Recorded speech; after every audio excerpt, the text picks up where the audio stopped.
पाकिस्तान के बाद अब बात इस्लामाबाद के कर्ज वाले मालिक चीन की करते हैं, जिसकी जंगी साजिशें खत्म होने का नाम नहीं ले रही हैं। इस बीच देश के chief of defence staff general Bipin Rawat ने बड़ा बयान दिया है। जनरल बिपिन रावत ने कहा है कि गलवान के बाद चीन को एहसास हुआ कि उसे बेहतर ट्रेनिंग की जरूरत है। चीन की फौज को लेकर यही सच्चाई भी है। इसीलिए आपको आज उसी जगह लिए चलते हैं जहां चीन 60 साल से अपने जवानों को ट्रेनिंग देता रहा है।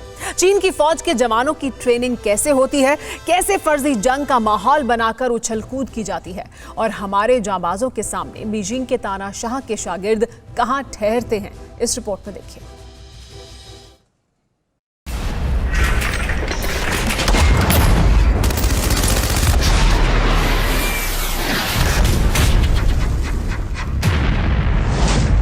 ऐसे ही बारूद बरसता है, चीन हो या पाकिस्तान।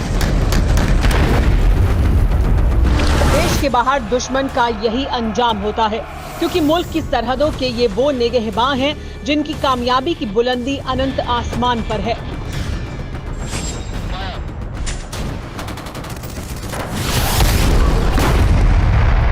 जिस्म को झुलसाने वाले रेगिस्तान की गर्मी हो या फिर हड्डियों को गला देने वाली बर्फीली सरहद,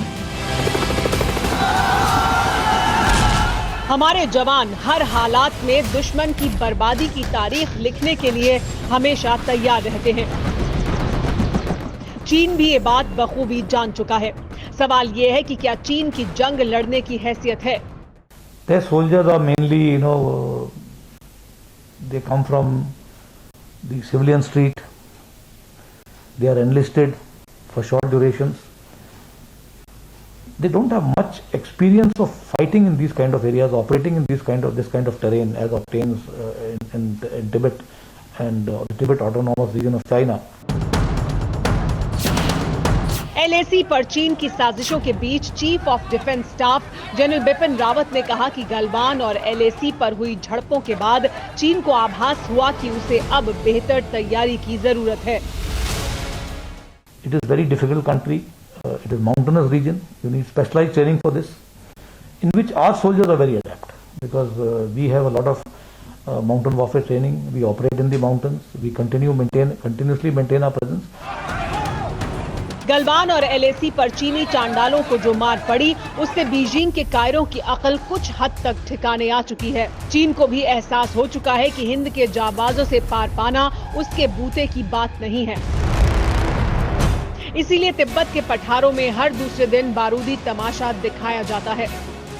चीन भले ही ये दावा करता हो कि वो दुनिया की सबसे बड़ी फौज है, लेकिन कई मामलों में चीनी फौज दुनिया के दूसरे देशों से फिसड्डी है।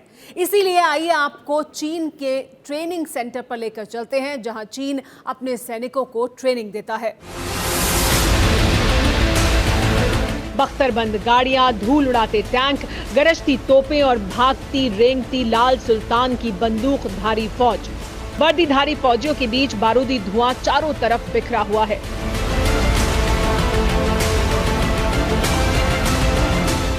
कहीं जमीन पर दौड़ती बंदूकधारियों की सेना, कहीं हवा में उड़ते फाइटर जेट। विध्वंसक युद्ध के मानिंद थल से नभ तक बेहद आक्रामक दिखने की कोशिश की जा रही है। ताबड़तोड़ गोलियां चल रही हैं, लेकिन ये सब कुछ नकली है। गोलियां नकली हैं, युद्ध नकली है। असली है तो सिर्फ ये वर्दीधारी जो चीन के लाल सुल्तान के प्यादे हैं।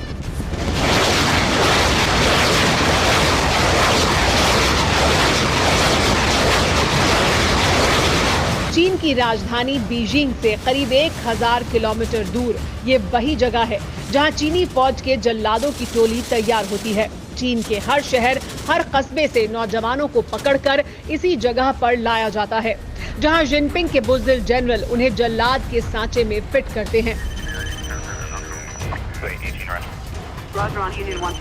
चीन की फौज का ये ट्रेनिंग सेंटर उसी इनर मंगोलिया में है, जिस पर चीन का अवैध कब्जा है। एशिया के इस सबसे बड़े मिलिट्री ट्रेनिंग कैंप को जुरिये कंबाइंड टैक्टिक्स ट्रेनिंग बेस के नाम से जाना जाता है।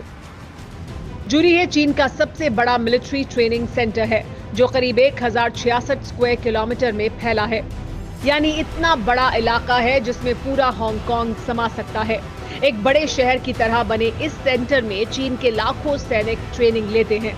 यहाँ फौज के क्वार्टर से लेकर पार्क, थिएटर, दुकानें और शॉपिंग कॉम्प्लेक्स तक बनाए गए हैं।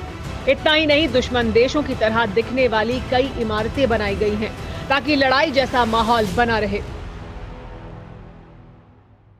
इसी ट्रेनिंग सेंटर में एक इमारत ताइवान के राष्ट्रपति भवन जैसी बनाई गई है। चीन अपने सैनिकों को इस इमारत पर हमला करने की ट्रेनिंग देता है।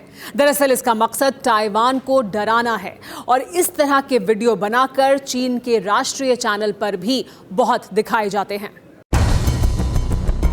ये तस्वीरें 2017 की हैं, जब जिनपिंग जुरीहे ट्रेनिंग सेंटर पहुंचे थे। इस दौरान जिनपिंग ने अपनी जंगी जखीरे का जायजा लिया था। इस कैंप की सबसे खास बात यह है कि यहाँ मैदानों जैसी ही नहीं बल्कि पहाड़ों और रेतीले इलाकों में भी लड़ाई जैसी एक्सरसाइज करवाई जाती है। इतना ही नहीं, नकली लड़ाई का माहौल तैयार किया जाता है।